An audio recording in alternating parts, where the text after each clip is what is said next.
I'll get your thoughts. Angel's wondering what you guys think about Brandon Aiyuk to the Chargers. I'm going to be honest. Hey. I don't think the Chargers would have gotten rid of Keenan Allen. And I know Keenan Allen's like 6 years older or 5 years older than Brandon Aiyuk. But you don't get rid of $24 million and then turn around and pay somebody $30 million. I'd be very surprised if they did that.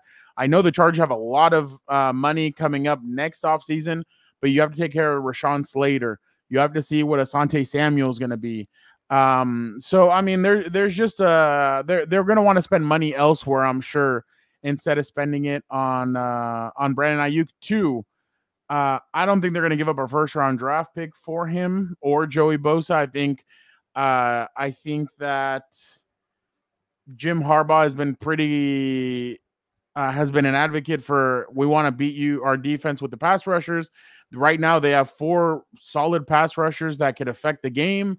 Why get rid of that? Why shake things up? I don't see it happening. And then the first-round draft pick, I think I was telling Gilbert the other day in our group chat, there's 3 really good players coming out of Michigan next year. And I know he's not just going to go for Michigan players, but there is a very good tight end, a very good cornerback, and a very good wide receiver.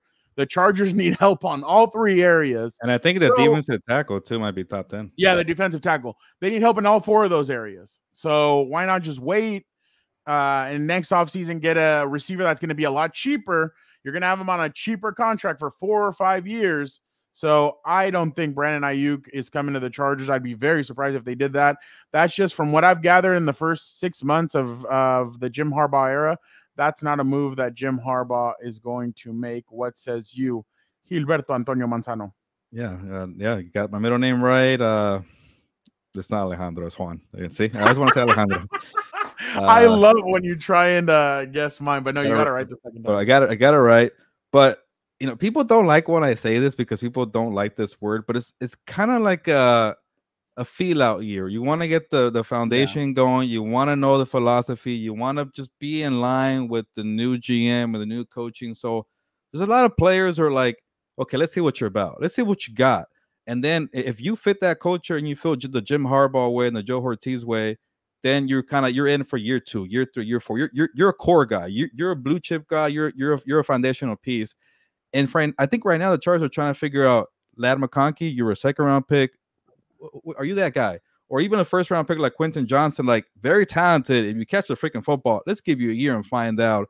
Maybe Joshua Palmer, who's in a contract year, let's give you a year and find out. I think maybe in year 2, if wide receiver is still an issue, you go get a premium guy. You go pay the cost. And also, too, like it's kind of hard when you have Justin Herbert on a massive contract, too. Like you're not like the Commanders could get Brandon Aiyuk or the Patriots could get Brandon Aiyuk because you have Jaden Daniels and Drake May on rookie deals. But it just feels like a year where Harbaugh's like, you know what? I'm going to coach my ass off. I'm going to help this team win close games. But who's going to be here for the long haul? And you got enough young wide receivers to try to figure it out. And say a year goes by, like I mentioned, and you're still hurting and you're still like, where are the pieces for Justin Herbert? And then I think the next year will be that year. But again, people don't like when I say this kind of feed. I'm not gonna call it a rebuild because Harbaugh deserves respect from what is his past credentials. But it's one of those years where you got to just see who's that guy. Yeah, no, I completely agree with you. And with obviously, we've both covered the LA team, so let's start off there real quick with the Charger side of things.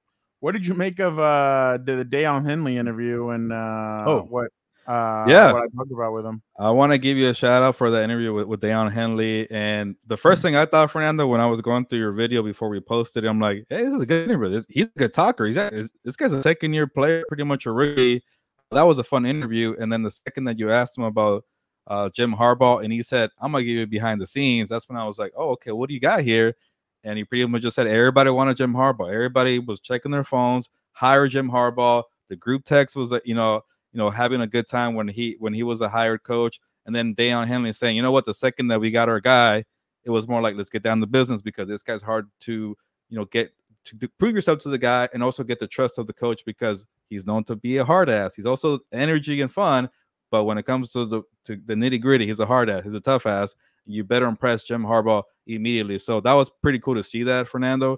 And then your interview going off with Jesse Minter, because honestly, the most fascinating storyline for me for the Chargers, because I know we're going to get a Jim Harbaugh. You're going to be tough. You're going to build the trenches. You're going to be building the The offensive line, the running game, all that, you want to build around Justin Herbert. But I want to see what Jesse Minter is going to do because he's still somewhat of a young coordinator, 40 years old. Reminds me of CM Punk in terms of the looks there. But to go from the college game to the pro game and doing what Mike McDonald did for Ravens, now with Seattle Seahawks, I just want to see that defense do something because that's kind of like the weak link right now, even though you do have issues on with wide receiver being too young. But I just want to see what Jesse Minter has and what's he about. And to hear Henley say, like, hey, honestly, I wasn't used right in Brandon Staley's scheme. I want to be used properly here. Let's see what happens with Junior Colson. What happens with Denzel Perriman. Pretty cool to see all the linebackers come out to support at the camp for Daiyan Henley, by the way. Yeah, no, 100%. It's funny. So you're telling me that Jesse Minter should, when he comes out during the games, he should go, it's clobbering time, and then freaking have a best in the world shirt. If I get a chance to talk to him, I'm gonna say, hey, has anybody told you you look like CM Punk? Let's see what I can't wait for that. I was really, so obviously Denzel Perriman's coming in from Houston, and obviously he said he didn't say it wasn't a no-brainer. He told me that he had other teams that were interested in him, but when he thought, well, reuniting with Justin Herbert, then I see what Jim Harbaugh is doing, then I see some of the players in here, how could I say no? So Daiyan Henley really broke it down. He's like, we're about confusing the offense, not like kind of and fitting the scheme that could fit our players. We've all known, and we've all talked about it in depth. That was a level of frustration with Brandon Staley, that he would say, no, it is about my defense. Let's run my defense. Let's do what my defense says, and you guys need to fit it.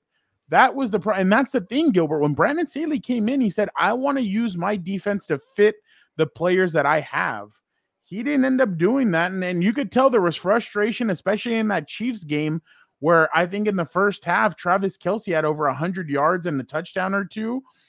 And then in the second half, they come out and they play man defense, and they were able to slow down the Chiefs. I think a kickback return from Mecole Hardman was kind of what put the nail in the coffin.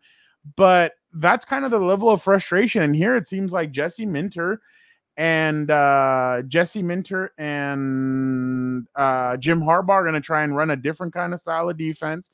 Look, I've said it. I think their defensive line has some question marks. I'm not talking about Joey Bosa, Khalil Mack. I'm talking about, you have Puna Ford, but then you have some other pieces where Otito Ogbanya, what's he going to be? We all know that Jim Harbaugh spoken well, and Morgan Fox has played very well in his first 2 seasons with the Chargers. But it's also about, is this his third? Yeah, this is his 3rd season. Yep. So it's just about, what is his defense going to look? The secondary I have questions about. I mean, you have Asante Samuel Jr. on one side, but then on the other side, who is it going to be? Is it going to be one of the rookies that emerges? And I know Tahib Still is a guy that to look for in the slot. Then Cam Hart is a guy that really played well when he was at Notre Dame. I remember when I was out there, everyone talked about Joe Alt. Everybody talked about Cam Hart. Now both of them are in LA and everything, but Cam Hart it's gonna take a while. I saw his film recently against Marvin Harrison Jr. He did a really good job on him a couple of years ago. So that's definitely interesting. But I think those are going to be. I think that's going to be interesting to see what way they try and fit this scheme to fit their players. But again, I still don't think we're going to know anything until week 1 when they lace them up against the Las Vegas Raiders. I think that's when you're really going to find out what kind of team they have. Ryan Merkel said Staley got the coaching job for his defensive knowledge. Turns out that was his biggest flaw as a coach. Yeah, no, that's 100% right. And guys vouched for him. And unfortunately, it just wasn't one of those that worked out. Brandon Staley's first press conference was one of the best and had so much confidence in him. God, what was that, Gilbert? An hour and 30-minute press conference? 90 minutes for sure. Probably over Zoom. Yeah. But yeah, I mean, that's just the way the cookie crumbles.